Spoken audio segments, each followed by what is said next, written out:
Let's talk about tools. I obviously like tools. I like collecting tools, but do you really need all these tools to fix stuff? No. And in fact, I'm going to show you the toolbox that I have inside my house that I take with me on the go. I'm actually going to be visiting family this upcoming week, and I'll be taking it with me. What are the bare essential tools that you need to fix most things? And let me show you what's inside this box. So this box is actually empty. It was my father's toolbox that he gave to me last year, and I've been waiting to figure out what I want to do with it.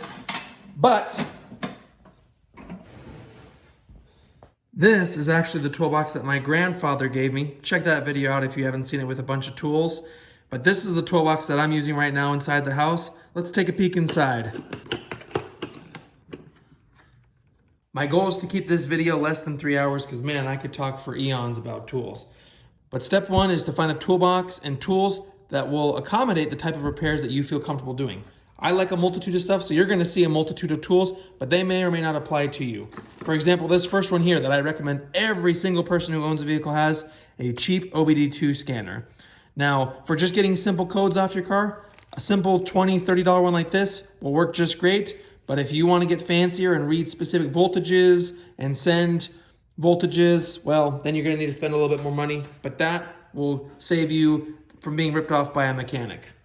Another big thing that may or may not apply, electrical. Man, how many things are electrical? Whether it's outlets in your home, boards on a computer, your cell phone, how many things require voltages, have diodes? You need to check the resistance, see if there's continuity. How many tools break because of electrical problems? Man, I have so many videos about different tools that have been fixed with just a multimeter. This is a fancy Fluke, but I only paid a couple bucks for it. So whether it's a Harbor Freight one or a Snap-on, as long as you know how to use it, it's an invaluable tool to have.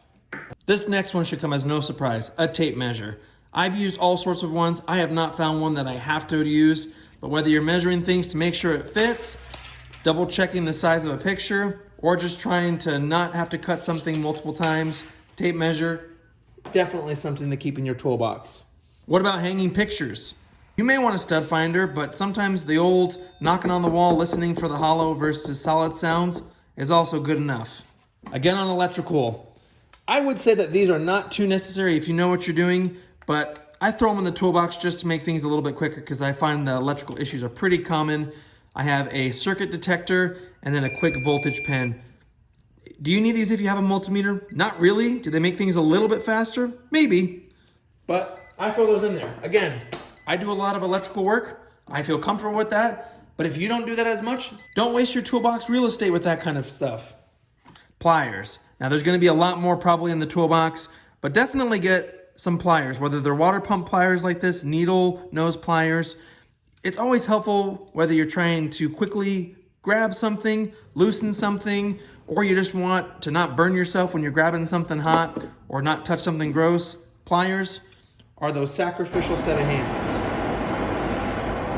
Can you tell there's no priority or order in any of this? Screwdrivers. Now, in the reality, you only need one of each, I would say, if you're, again, just doing basic stuff. But the more use you can get out of one tool, the better it'll serve you. Like this is not just a screwdriver. This is a pry bar. This is a mixing stick. This is a weed finder if you're trying to dig the ground or find rocks. Phillips number 2, Phillips number 3, because there are different types of Phillips screws. Phillips number 1, and then I have some shorter and longer, I almost said pry bars, but flat tip screwdrivers.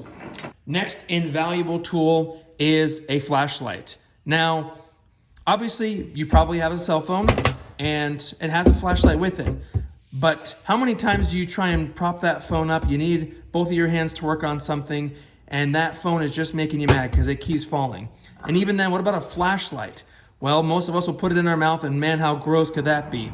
That's why I've actually really liked this light that Sofran has sent me, because not only is it really bright and have a multitude of settings, both focused and broad, well, you can actually just let it stand as is, and it is a hands-free work light.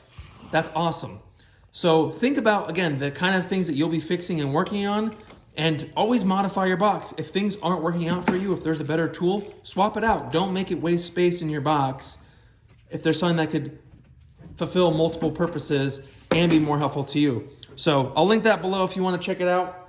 And it's rechargeable, which is even better. No more having to hope that your batteries aren't dead. You can charge it right up whenever, and it takes USB-C. Are you ready to see something life-changing? These old pill bottles are great for holding fasteners. Don't just let them sit at the bottom of the toolbox. That way, you'll have no idea what's actually in there. Now you can see all in one place through a semi-clear bottle that I have anchors, I have some nuts, I have some bolts, I have some nails, washers, all in one convenient place. Easy to take off if you're not a child, and easily kept in place. A specialty tool, but sometimes handy, a moisture meter. Sometimes you discover leaks when they're a little bit too late, and that's why it's helpful to use something like this to test if there is the presence of a leak. This is also good for testing receptacles to make sure they're wired properly, but it also serves a double function to see if power is going to an outlet.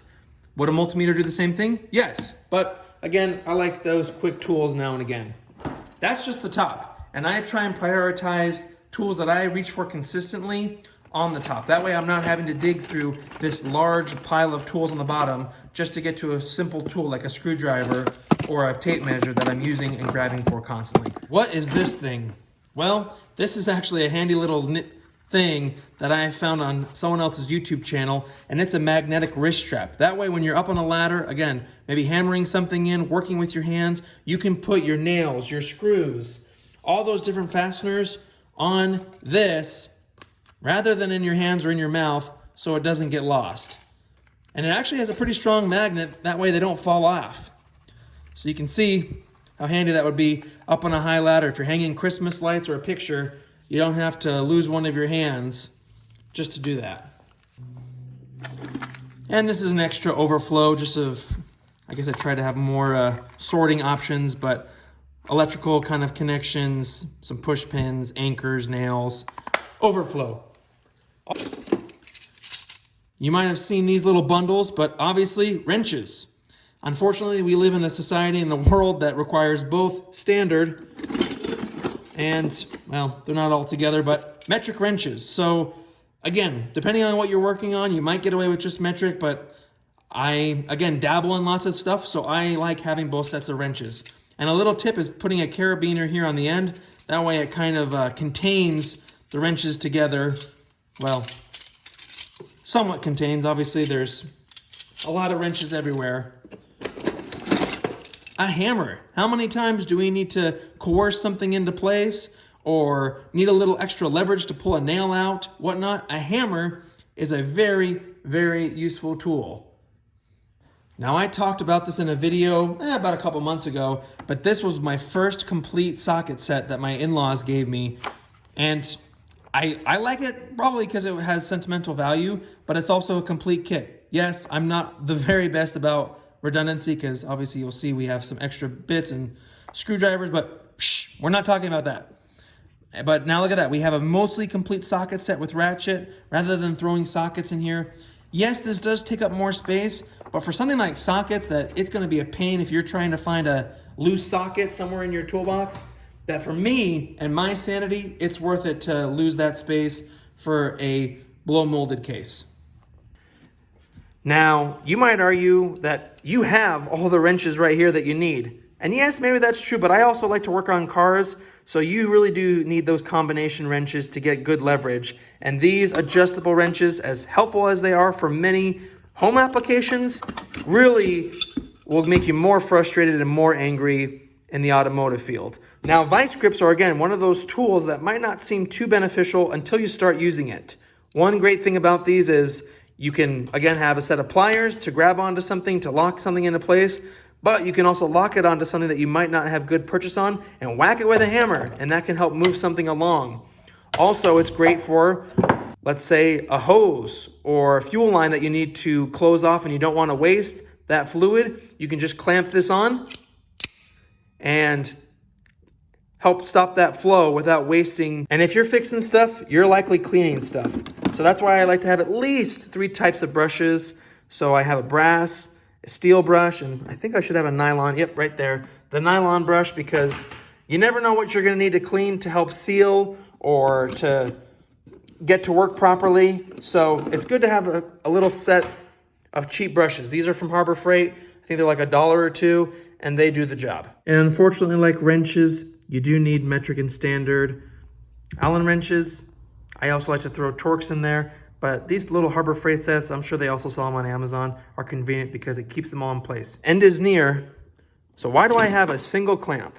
Well, again, with the work that I do, sometimes I'm cutting a board or trying to hold something in place to make some sort of work to it, or just clamps laying together that broke and just need the glue to set. So a clamp this size seems to work for most of the type of stuff. It all goes back to what type of repairs do you plan on doing? If you're doing very basic plumbing, you might only need one set of channel locks. But I have two because I'm used to back wrenching things and needing double the wrenches for the type of work.